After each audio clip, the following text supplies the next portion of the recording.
Well, as you heard, extremist militants have overrun Mosul, Iraq's second largest city. As many as 500,000 civilians have fled their homes to escape the violence. And the brazen incursion highlights all of the weaknesses of the government's ability to maintain security. Ebru's Kyle Schmoyer continues our live team coverage tonight. He is monitoring events from the nation's capital. Kyle. Well, Logan, we're hearing from Republicans on Capitol Hill who believe the U.S. should be doing everything from helping the Iraqis with equipment and technical support to actual airstrikes, to Senator John McCain, who thinks that President Obama should get rid of his entire national security team because of this and actually have General Petraeus come back to help with the situation. We don't think it's going to get anywhere near that at this point. We do know the president met with his national security team specifically on Iraq today as the situation there continues to deteriorate.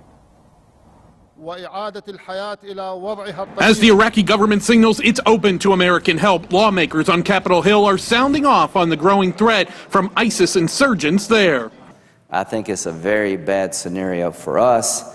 I think it directly impacts our security here at home, and it will throw the region into chaos. We haven't seen, over the last 5 or 6 months, these terrorists moving in, taking control of western Iraq. Now they've taken control of Mosul. They're 100 miles from Baghdad. And what's the president doing? Taking a nap. President Obama weighed in on the unfolding violence in Iraq today. But what we've seen over the last couple of days indicates the degree to which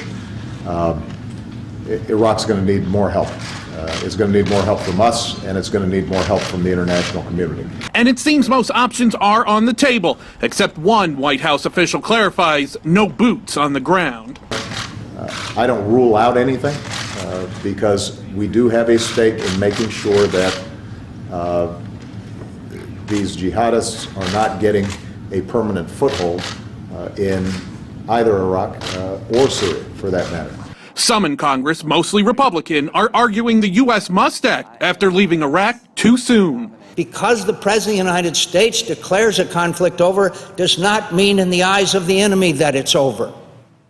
Conflicts end when the enemy is defeated. But many members are following public opinion and don't want Americans back fighting there. I don't think there's any appetite in our country for us to become engaged in any more military activity in Iraq. Once again, the president is taking a measured approach, but seems to be indicating the U.S. will help. There will be some short-term, immediate things that need to be done militarily, and our national security team is looking at all the options. But this should be also a wake-up call for the Iraqi government. There has to be a political component to this.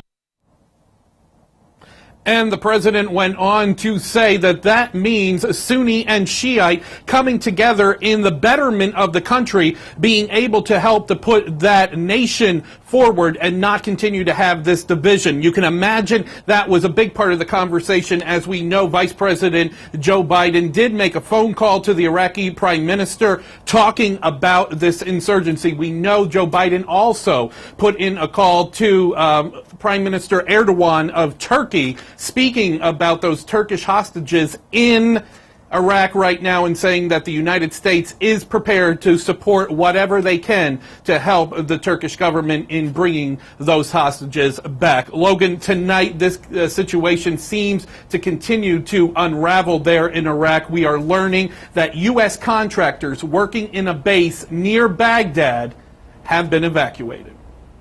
Kyle, I have to imagine many are blaming the United States. They went over there, they toppled Saddam Hussein, and then they pulled out all of their forces without leaving any forces behind to maintain the peace. Now, as Iraq crumbles, a lot of people must be pointing the finger.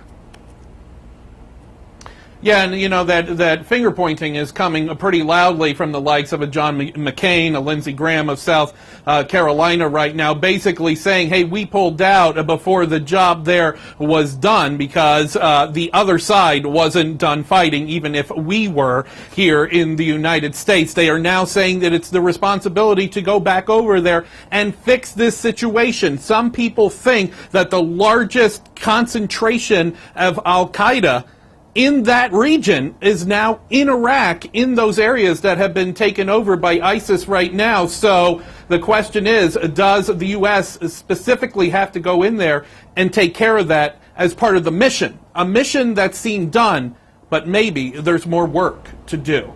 We're live tonight in Washington. I'm Kyle Schmoyer, Ebru News. Logan? All right, Kyle, thank you so much for that report.